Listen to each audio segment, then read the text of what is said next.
বাংলা সাহিত্য সম্পর্কিত জেনারেল নলেজের অত্যন্ত গুরুত্বপূর্ণ প্রশ্ন উত্তর নিয়ে চলে এসেছি। প্রশ্ন উত্তরগুলি তোমরা দেখে নাও। দেখো, বাংলা ভাষার আধুনিক গীতিকাব্যের জনক বলা হয় কাকে? বিহারীলাল চক্রবর্তীকে বলা হয়। পরবর্তী প্রশ্ন, রুশ ভাষার শ্রেষ্ঠ কবি কে? রুশ ভাষার শ্রেষ্ঠ কবি আলেকজান্ডার পুশকিন। পরবর্তী প্রশ্ন, কবি জীবনানন্দ দাশের যে বইয়ের জন্য তিনি সাহিত্য একাডেমি পেয়েছেন, বইটি হল শ্রেষ্ঠ কবিতা। এটি প্রকাশিত হয় 1955 খ্রিস্টাব্দে। পরবর্তী প্রশ্ন, সমরেশ মজুমদার যে উপন্যাসের জন্য একাডেমি পুরস্কার পেয়েছেন, উপন্যাসটির নাম কালবেলা। প্রকাশকাল 1984 খ্রিস্টাব্দ। নেক্সট, কবি শক্তি চট্টোপাধ্যায় যে বইয়ের জন্য একাডেমি পুরস্কার পান, বইটির নাম হল যেতে পারি কিন্তু কেন যাব। এটির প্রকাশকাল 1983 খ্রিস্টাব্দ। পরবর্তী প্রশ্ন, শেক্সপিয়ার মোট যতগুলি নাটক লিখেছেন? মনে রাখবে, 38টি নাটক লিখেছেন। নেক্সট, যে জার্মান পণ্ডিত সংস্কৃত ভাষায় দক্ষ ছিলেন? দেখে নাও, ম্যাক্স মুলার। পরবর্তী প্রশ্ন, ম্যাক্স মুলারের আসল নাম কি? দেখে নাও, উত্তরটি দেওয়া আছে। পরের প্রশ্ন, যে বিখ্যাত কবি মধ্য বয়সে অন্ধ হবার পরও কবিতা লিখেছেন, তিনি হলেন জন মিল্টন। পরের প্রশ্ন, বার্নার্ড শ নোবেল পান কত খ্রিস্টাব্দে? 1925 খ্রিস্টাব্দে। নেক্সট, দেখে নাও। পরবর্তী প্রশ্নটি তোমরা দেখে নাও, ব্যাপিকা বিদায় নাটকটির রচয়িতা কে? দেখে নাও, উত্তর দেওয়া আছে।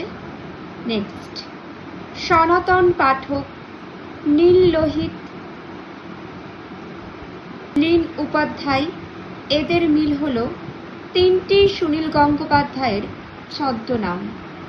পরবর্তী প্রশ্ন দেখে নাও তোমরা। নেক্সট, ঈশ্বরচন্দ্র বিদ্যাসাগরের যে রচনা প্রথম মুদ্রিত হয়? বেতাল পঞ্চবিংশতি মুদ্রিত হয় 1837 খ্রিস্টাব্দে। পরবর্তী প্রশ্ন, ঈশ্বরচন্দ্র বিদ্যাসাগরের প্রথম বাংলা গদ্য গ্রন্থ কি? বাসুদেব চরিত। দেখে নাও। পরবর্তী, বাল্মীকি যে ছন্দে রামায়ণ রচনা করেন? অনুষ্টুপ ছন্দে। নেক্সট, স্বামী বিবেকানন্দের যে ভাই বিপ্লবী বারিন ঘোষের সহায়তায় এক পত্রিকা প্রকাশ করে কারাবরণ করেন? দেখে নাও, ছোট ভাই ভূপেন্দ্রনাথ দত্ত। পত্রিকার নাম যুগান্তর। পরবর্তী প্রশ্ন দেখো, বাড়ি কাহিনী রচনা করেন কে? বঙ্কিমচন্দ্র চট্টোপাধ্যায়। নেক্সট, জীবিত কালে তেমন কোনো পুরস্কার পাননি এই সাহিত্যিক। মৃত্যুর পর তার একটি উপন্যাস পায় মরণোত্তর রবীন্দ্র পুরস্কার। তিনি হলেন বিভূতিভূষণ বন্দ্যোপাধ্যায়। উপন্যাস ইচ্ছামতি। পরবর্তী প্রশ্ন খুবই গুরুত্বপূর্ণ, প্রদীপেশীর বর্মী বাক্স কে লেখে? লীলা মজুমদারের লেখা। নেক্সট, কথা সাহিত্যিক তারাশঙ্কর বন্দ্যোপাধ্যায় জ্ঞানপীঠ পুরস্কার পান যে বইটির জন্য? 1966 সালে গণদেবতা।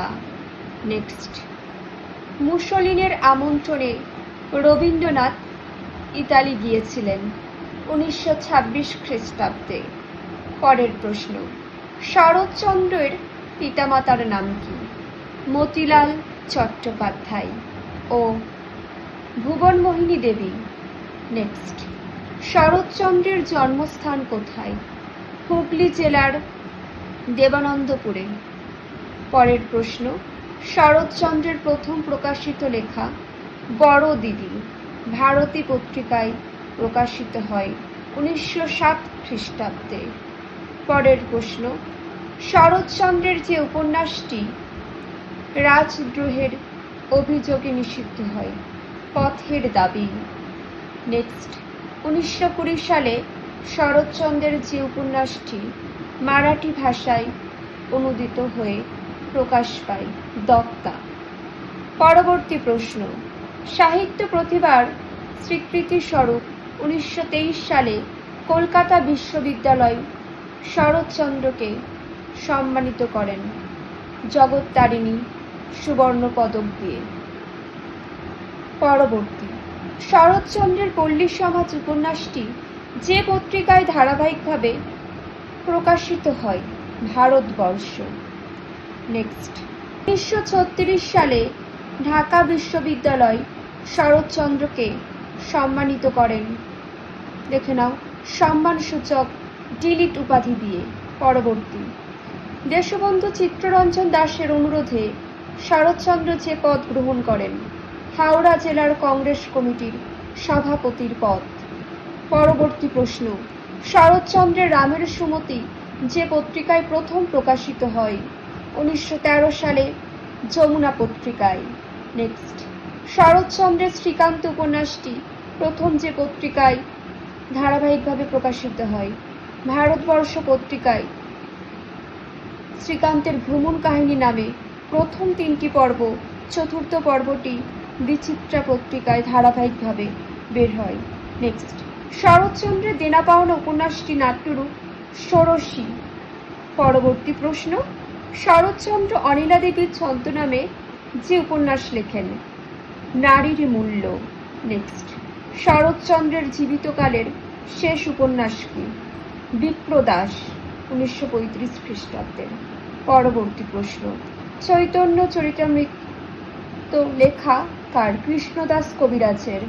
পরবর্তী, জাতকের কাহিনী যে ভাষায় লেখা হয়? পালি ভাষায়।